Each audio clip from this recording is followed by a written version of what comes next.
I would firstly like to thank Professor Simonetta Manzini for her very kind invitation, not only to come today, but also to be here and to be part of the bigger study. This is a topic that's very dear to our hearts in Coventry. As you can see from the small logo, I'm a director and co-founder of now a new institute that looks at trust, peace and social relations, because we recognise increasingly that the consequences of disenfranchising young people can be cataclysmic for societies and for our world. So we need to really understand at all kinds of levels young people and their roles in society. So in particular, my role in the centre is to understand the role of work for young people.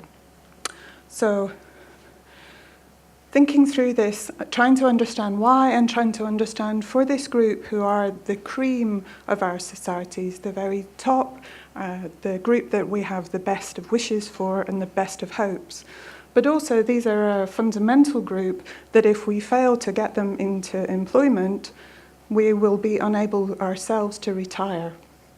So it's very important, not only for citizens, but also for politicians, that we make sure our pension pots, if you like, carry on working, or at least find work. So what we have here are two different paradoxes. We have this idea of reaching for the stars, where young people, particularly young people who are graduates, so these are young people who have played the game. They have engaged in education, they have seen and focused on what they can achieve and where they want their place to be in society.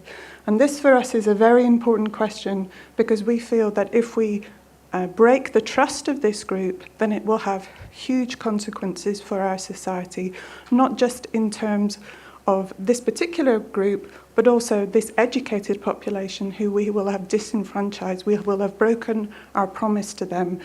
And the question I, as a trust researcher, have is, can we put back trust once that trust is broken? I would say we can a little bit, but there will always be a gap where if we have breached what people expected to achieve, it will have very big consequences for us. So you can see on the right-hand side, I've kind of put some pictures about the consequences, often for these young people who have gone to university and come out from university. And it's a very topical issue in the UK. This was the paper as I was coming out from London yesterday. So degrees, pay more, earn less. Yeah. So let me show you some slides that kind of typify this from the UK context, which I think is a little different, certainly in terms of one of these. It's very flattering to be called a great power, but I think we're slightly different and maybe not as great if you look at the unemployment figures for our young people, as we like to think that we are. So what you can see on the left is the steady increase in our graduates over the last few years since 1992. And this has been a political goal of having 50% of our young people educated to degree level. But you can see then on the other side, this is statistics from our higher education sector that show you that there has been a wobble, particularly around 2011, 2012, and this was where we made a political decision to increase massively our fee rates for students that went from some £3,000 to £9,000 per term. Okay. Allegedly it's going up, but I, as a postgraduate researcher, and I think the institute here as a postgraduate researcher will understand, it's very important that you have a population who want to carry on in education, and we're very concerned about whether people see when they come out with such a big debt that they should carry on within education. What we know is that the unemployment is better if you are a graduate. So you can see the top line is unemployment rates for age 21 to 30 within the UK who are not from this elite group. You can see the bottom are figures for graduates out for more than 5 years. So that's quite a healthy prognosis. The concern that I have is this blue line, which kind of mirrors at a slightly lower level the prognosis for those who are non-graduates, but does show you that being a graduate in the last 5 years does have consequences. So this group we find are starting to have difficulty in finding employment. So a key issue, I guess, and it's been echoed in the earlier comments, is about the waste of talent. So we have young people who are very well educated, but the crucial thing that they lack is experience. So you can see the lady doing the filing on the left-hand side is our internship program. We have a huge growth in internships, which sadly are unpaid often, which means that they are only open to people who have what we call in the UK the bank of mum and dad.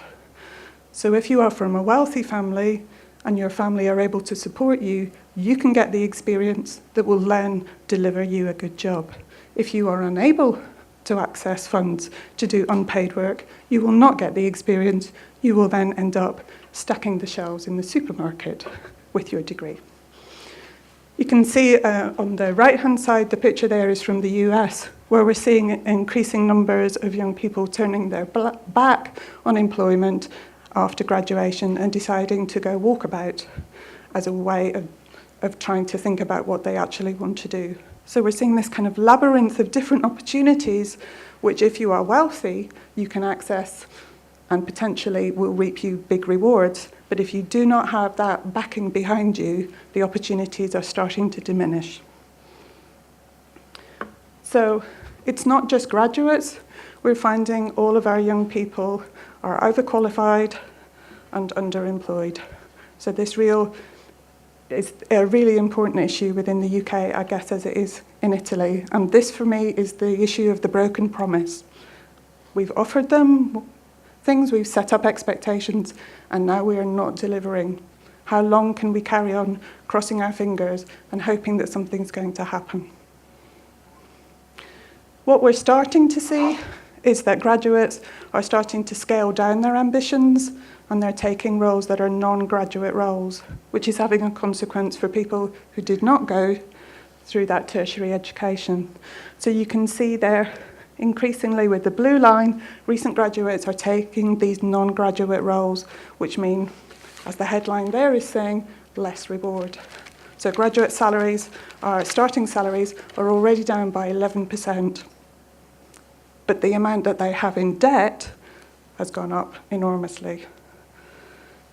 We can see also that having a degree will change your life chances in terms of what type of roles you might have. So you can see the top line are different opportunities that you would have with a degree. So there you can see public administration, education and health, 41%. The route is through having a degree, whereas only 22% of people without degrees are able to access those types of jobs. So again, what you actually do will depend on your university qualification. But also within the UK, and I don't know how much it matters in Italy, where you got your degree from is now starting to make a big difference in terms of the social capital that young people can access through their alma maters. So you can see here, those that we call the Russell Group, which are our elite institutions, are able to offer more highly skilled jobs, but also you can see more than around £4 an hour difference in starting salaries. So again, the competition for these elite institutions is starting to become higher in terms of their employability of their graduates. But also the choices that you make at 18 in terms of what subject to study. Here you can see, this is from the Office of National Statistics, and it's looking at the gross annual wages with medicine at the top. How many of you are doing the job that you started thinking about at 18? And what we're seeing increasingly is that young people are navigating a labyrinth which may or may not end up in the place that they want to be, and a place that will be somewhere that will be lucrative for them and their families, and our pensions. Let's not forget our pensions again. So you can see here, what degree subjects you choose can have a huge impact, with people doing media and arts starting to really lose money, and also they're not able to repay their tuition fees. Another compounding factor is to do with where you move to after your degree. So you can see here on the left, this is concentration of graduates. and the top two are London. So more than 60%, 6 in 10 people living in London is a graduate. But if you look then at the right-hand side, you'll see the unemployment rates for this group. And guess which areas are at the top? Again, it's London. So while you're more likely to have concentrations, there's much more competition for jobs. And again, we're finding increasingly in the UK that London is sucking in all of the talent. The house prices are going up as a result, so your opportunities there for getting meaningful work are declining. But as the study that we've just done shows, and this is looking at destinations, increasingly other graduates are seeing the UK, particularly London, and the growth in demographics from other Europeans into London, particularly at this degree level group, is much, much higher than others, is showing that the UK is the destination of choice. So again, the competition for UK graduates, particularly those coming to London in the hope of getting work, is now they're starting to compete against other European migrants in this area. So these are my thoughts. I'm very concerned about this issue, and particularly the issue of the breach of trust for these young people and the consequences that will not be seen in the short term, but potentially be seen in the long term as we fail to deliver on promises.